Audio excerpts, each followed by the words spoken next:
greedy stepfather stole my entire college fund to pay for his 15th lavish wedding, so I exposed his lies in front of everyone and got him arrested. I lost my grandfather when I was 21. He was a strong and pragmatic man who ran his own bakery for over 40 years and raised 3 children. My dad, being the middle child, often had conflicts with him. As a child, I frequently witnessed my grandfather and my dad bickering over minor issues, and I wondered why until I understood that my grandfather disliked my dad because of me. For context, according to my aunt, my parents never really wanted me. They harbored resentment towards me from the moment I was born. For the first 8 months of my life, I lived with my aunt and my grandfather. However, as I grew older, my grandfather forced my parents to take responsibility. As a child, I was often called various derogatory names by my parents, especially my mother, who labeled me idiot or dumb for the smallest mistakes, which was incredibly hurtful to hear. Interestingly, despite these labels, I became the most academically accomplished among my cousins. Thanks to my parents' DJTM encouragement, I developed a strong interest in pursuing a degree in engineering. My parents would punish me for seemingly minor reasons, such as wearing nail polish or talking to a boy. My mother never allowed me to wear makeup and disapproved of my tight clothing, even if it was just leggings and a long shirt. Her controlling nature significantly impacted me as I was growing up. When my parents argued, it always seemed to be my fault somehow. Additionally, my dad constantly complained that I didn't DJTM help around the house. The reality was that I had been taught from an early age to assist with household chores. I folded at least 3 loads of laundry daily, cleaned one of the bathrooms each day, washed the dishes, and took care of various other tasks like sweeping the floors. Despite all this, I never complained, but my parents never appreciated it. It felt like I was an unappreciated maid in their home. Back then, I did most of the things my parents told me to do and avoided anything they didn't mention. I refrained from drinking, stayed away from drugs, and made sure not to wear what they deemed inappropriate clothes. Unfortunately, I wasn't VGJTMT allowed to go out with friends, even for birthdays, and having them over was also off limits. There were times when I came up with excuses to stay later at the library, because I enjoyed spending time with others outside the confines of my home. However, everything changed when my mother was diagnosed with terminal cancer. Despite my resentment towards my mother for always trying to control my life, I didn't VGJTMT want her to die, but my dad clearly felt differently. He left my mom saying he did not want to be stuck with a sick spouse. My mother and I were stunned as we watched him pack his bags and leave. Later, my mother broke down while sitting on the balcony. Even though I was just 16 years old, I could understand her pain. I'd always seen her sit and drink a beer on the balcony whenever she had a bad day, so when I heard her crying, I got her a beer from the fridge. My mother started bawling when she saw me handing her the beer and understood that I was trying to comfort her in the only way I knew. From that day on, everything changed between my mother and me. She was no longer rude or abusive towards me. I can even say that she became a good mother after my dad left. In the following weeks, my parents got divorced, which was straightforward since my mother had a prenuptial agreement, and he couldn't VGJTMT take anything. By next month, my dad had already moved in with his new girlfriend, who was apparently his high school sweetheart, Melissa. During this time, my dad hated having me for the weekends. Whenever my mom would drive me to drop me off, he would make up some excuses about why he couldn't see me that weekend. It really hurt me because it felt like my dad had divorced me along with my mom. Throughout all this, my grandfather continued to visit me, and I loved spending time with him. He would call me and all my cousins once a month to have a sleepover at his house, which is still one of my favorite memories to date. 5 months after my parents' divorce, of course, my dad got married again. His high school sweetheart, Melissa, bought a house for my dad in hopes that they could grow their family together. However, my dad had other plans. Whenever I would get to visit him, which was rare, I would always find my dad on his phone, giggling and talking to someone without a care in the world. He would only cut off the call once it was time for Melissa to come back home. Apparently, Melissa eventually found out that he had been cheating with another woman, and they had a huge fight. However, my father managed to convince her that it was just a one-time mistake, so they stayed together. During this time, my mom's health was not improving from her cancer. In her last days, she would spend as much time with me as she could.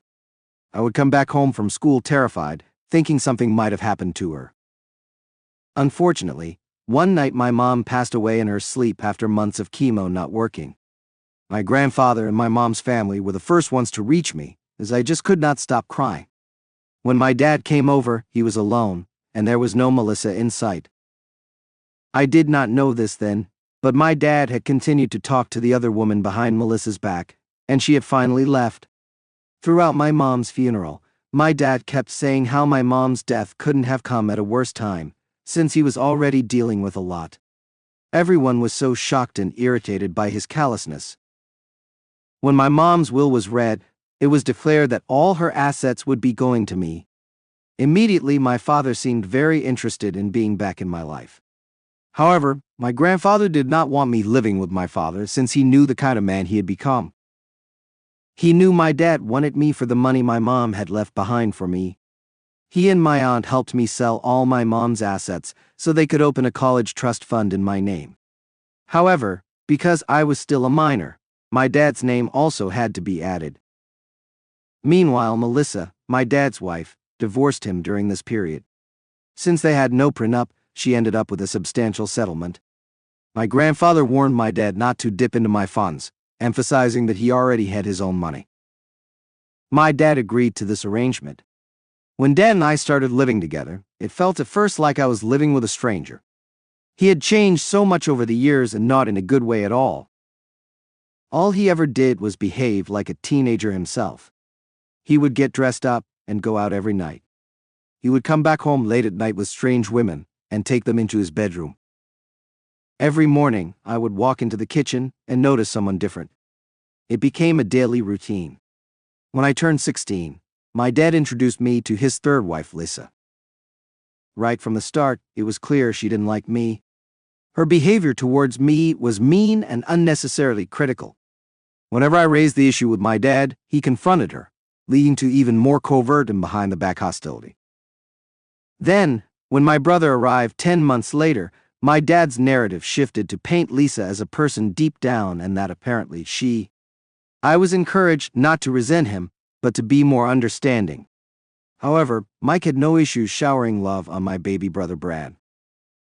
Oddly, my mom confided in me several times that she had nothing in common with Mike, but she had married him because he would provide us with a stable family. This was far from the truth because my mom and Mike would have nasty fights, especially after Brad was born. Mike did not want my mother to spend any time with me, and would yell at her if she was not anywhere near Brad. He would tell me things like how he wished I would have died with my dad, or that I lived with my grandpa because he wanted his son to get all the love and attention.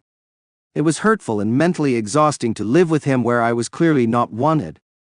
Whenever I asked my mother why she stayed with him, she would definitely change the topic. One evening, my mother and Mike left us with my grandpa so they could go out with their friends and have a good time. What started as a monthly occurrence had turned into an almost every weekend routine. It would usually ask me to look after Brad while they were out, but that night I had to study for an important exam, so they dropped us off at Grandpa's house. I loved being there, and he would cook delicious meals for me, giving me the peace I needed to study. Brad played contentedly with his toys on the living room floor. My grandpa had strictly told my parents to return by 9 o'clock to pick us up. However, even after 9 p.m., they were nowhere to be found.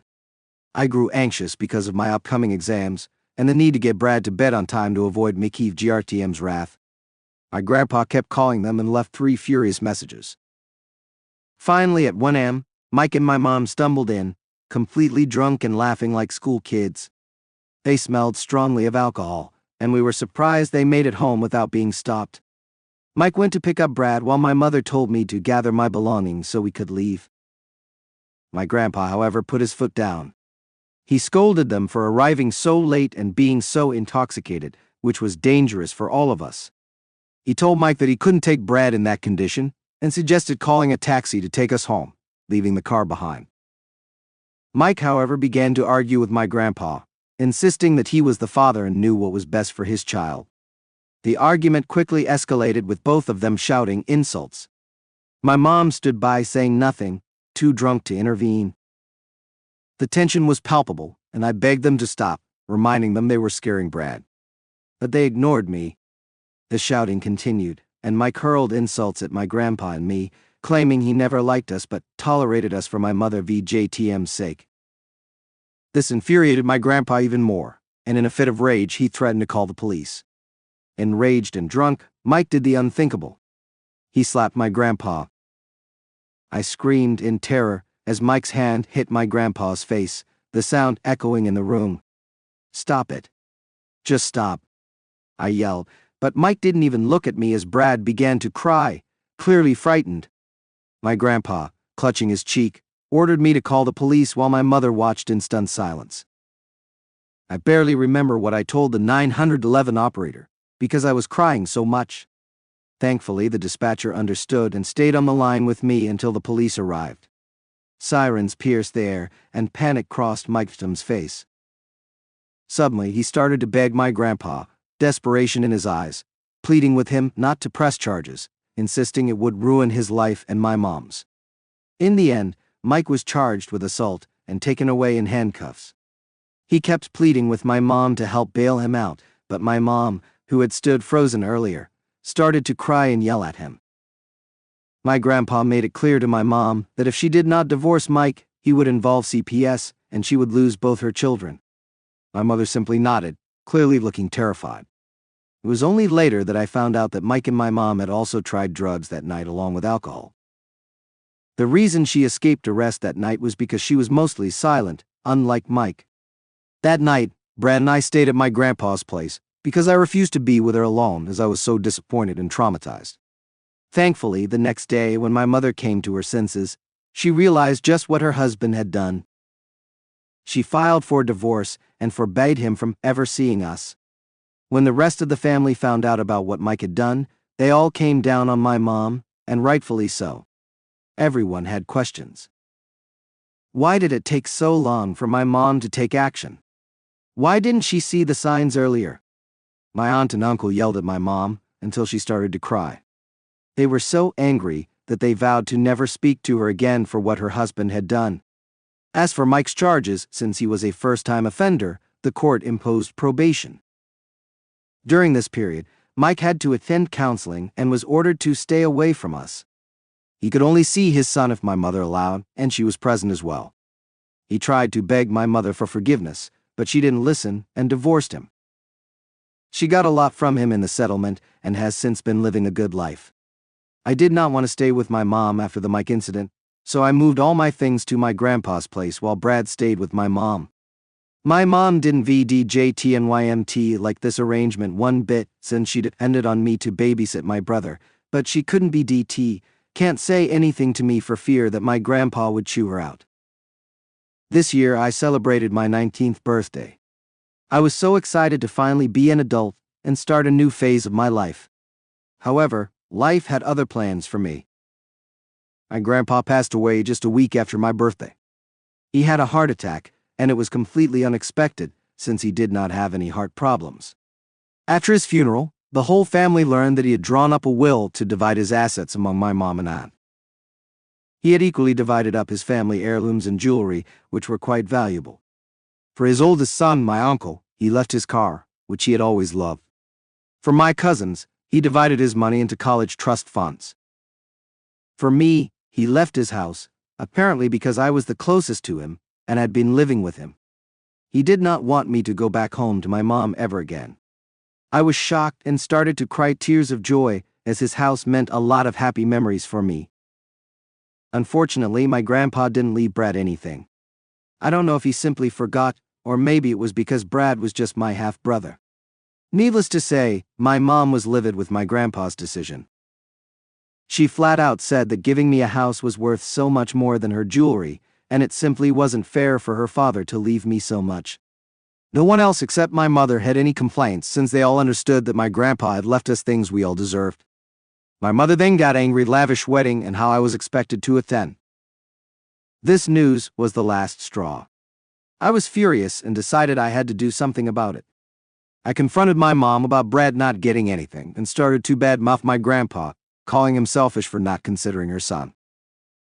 This infuriated me and I told her she should be grateful that her father decided to leave her anything at all, after what her ex-husband did to her. Hearing this, my mother became angry, saying I had no right to bring up the past, which made me scoff at her.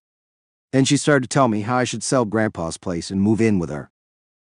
I told her that I genuinely loved staying at the house and would never sell it since it meant more to me than money. My mother tried to urge me more, but I stood my ground. Living on my own has been wonderful. I had always been surrounded by toxic people until I moved to my grandpa's place permanently, and I had never lived alone before. However, I've been spending a lot of time with myself and going to therapy to deal with my grandpa's death. With everything going on in my life, I decided to take a gap year. Because I was no longer a minor, I wanted to remove my mother from my trust fund. I needed her signature to access the funds and also to remove her from the beneficiaries, so I went to talk to my mother 2 months ago. She introduced me to her new boyfriend, Robin, who she had been seeing for weeks. Robin seemed like a pleasant guy, quite younger than her, unlike all her previous ex-husbands. However, I knew better than to bring up his age, so I asked my mom to talk privately and she agreed. I expected things to go smoothly with her regarding my trust fund, since this was rightfully the money that my dad had left for me. However, my mother started to freak out when she heard that I wanted to remove her from the trust. I found this odd and told her how this was always the plan anyway, and now that I am 19, I would like to handle my own finances. She refused and told me that I was still young, and because I was not going to college this year, I didn't DJTM need to remove her. Her behavior was starting to make me suspicious, but my mother kept insisting that I could always come to her when I started college later. I spent some time with Brad and then left. It was only when I was driving back home that I realized there was a chance my mother could have been using my money from the funds. Even though it seemed far-fetched at the time, I decided to consult a lawyer who could help me figure out the terms and conditions of the trust document. The lawyer reviewed it and agreed that my mother needed to sign off for me to access the funds. However, I could view its current value if needed. This is how I found out from the bank what my mother had been doing. Not only had my mother been withdrawing money from the trust fund in small amounts over the years, but after a recent conversation, she had completely wiped the account clean. I was horrified. It felt like the ground had been pulled from beneath me. The betrayal hit hard, leaving me grappling with a sense of disbelief and anger. For days, I was crying and moping around the house, unable to understand why my mother would do something like this. No wonder she did not want me to remove her from having access to my funds. I knew if I confronted her about it, she would just deny it or come up with a lame excuse. I felt like I needed to teach her a lesson. Just as luck would have it, my mom, oblivious that I knew about her betrayal, called to let me know that she was getting married yet again. She was excitedly talking about how Robin was definitely the one, which almost made me roll my eyes as this was the same thing I had heard from her with every guy. Believe what I was hearing. I had expected a reaction, but the sheer audacity of my mother's defense was infuriating. My mother continued to argue, saying she had every right to the money because she was my mother and I should be grateful for everything she had done for me. Robin, looking utterly betrayed, demanded to know the truth. The room was filled with tense silence, broken only by whispers and gasps from the guests. My mother, now realizing she was cornered, started to cry and yell at me, calling me ungrateful and childish. She claimed she hadn't stolen anything, insisting she had a right to the money because she had been married to my father and had raised me. I yelled back at her, pointing out that what she had done was illegal, and that I was going to make sure she faced the consequences. My mother scoffed, telling me I was making a big deal out of nothing, and that I should let her have the money as repayment for raising me. Robin, visibly shaken, asked if this was why they could afford such a grand wedding, and my mother's silence was all the confirmation he needed. The tension in the room was palpable. Robin's family looked shocked and disgusted, while my relatives nodded in support of my actions. The guests were murmuring, and the atmosphere was thick with disbelief. My mother, now desperate, tried to regain control by lashing out at me, but it was too late. In a final act of defiance, I held up the documents proving her theft and declared that I was pressing charges. The room erupted in chaos as my mother tried to defend herself, but it was clear that her lies had been exposed. The police were called, and as they arrived, my mother was taken away in handcuffs, still protesting her innocence. Robin, heartbroken and humiliated, apologized to me and my family. He had been unaware of my mother's deceit and was devastated by the betrayal. My relatives rallied around me, offering their support and ensuring I was okay. I couldn't contain my anger and began yelling at her. The chaos escalated as my relatives joined in, expressing their outrage at my mom's despicable actions. Amidst the shouting, my mom retaliated, insisting it was a private matter between me and her and that they should not judge her for it. Things got physical when my aunt got too close while confronting her, leading to shoving between them. The chaos reached its peak, prompting someone to call the police. Eventually, my mom was arrested since she kept shouting and yelling when the police arrived and refused to settle down. I went to the police station with my aunt to give my statement. Since then, my mother has been charged with embezzlement and financial fraud. I can't believe this even as I'm writing it because I never thought I would get my mother arrested. I can't believe she would do such a thing to me. Since her wedding, I've been receiving calls from everyone, both out of concern and also indignation. Some of my distant relatives think that I took things too far, and that I should have never involved others in this matter, or gotten my mom arrested. My side of the family believes that I did the right thing. However, this is such an extraordinary circumstance that I am forced to ask if I did go too far with my mom. Update 1. Thank you everyone for your kind words. When I posted this, I was overthinking, and I felt really guilty since I have never really hated my mom, or at least I didn't until she pulled this stunt. I never wanted to file a case against her, and it still feels like I'm having a bad dream. However, I do understand that these are the consequences of her own actions. To everyone who is worried about me, please don't worry because my uncle has helped me find a good lawyer who is confident that we will win this legal suit against my mom. My only goal is to recover my lost money, or at least as much as I can. Also, for anyone wondering about Brad, he is doing okay. He's still too young to understand what is happening. He's currently staying with Joe and his family since my mom's arrest. Update 2. It's been 6 months since my last update. I know a lot of you have been wondering about what happened, and I would like to clarify that I was not allowed to talk or write anything about the case since the legal proceedings were ongoing. In short, the court ruled in favor of me. My mother has been ordered to pay back every penny of the money she had stolen from me. She cried and begged, but the judge didn't budge. She now has to liquidate all her assets and probably also sell her house in order to pay me. It feels so good to write this, since these last few months have been brutal on my mental health. The only thing that has kept me going is thinking of my grandpa and dad. My grandpa would have been proud that I stood up to my mom, and my dad would have wanted me to have his money so I could invest in my future. Update 3. It's been 3 months since I last updated here. How was everyone's new year? Mine was fantastic. My mother, facing the weight of her actions, has repaid the entire amount she had embezzled from my college trust fund. The legal proceedings compelled her to make amends, at least financially. I also made the difficult decision to sever ties with my mother permanently. The rest of my family echoed this sentiment, and we collectively decided to distance ourselves from her despite her trying to reach out to us, as if she expected us to just forgive and forget this incident. Lately, I have been checking out brochures and thinking about what's next in 2024. The gap year has turned out to be amazing overall. Despite the legal proceedings, it has been a mix of figuring myself out and healing from past trauma. Spending time with my cousins and other family members has been a big part of moving forward.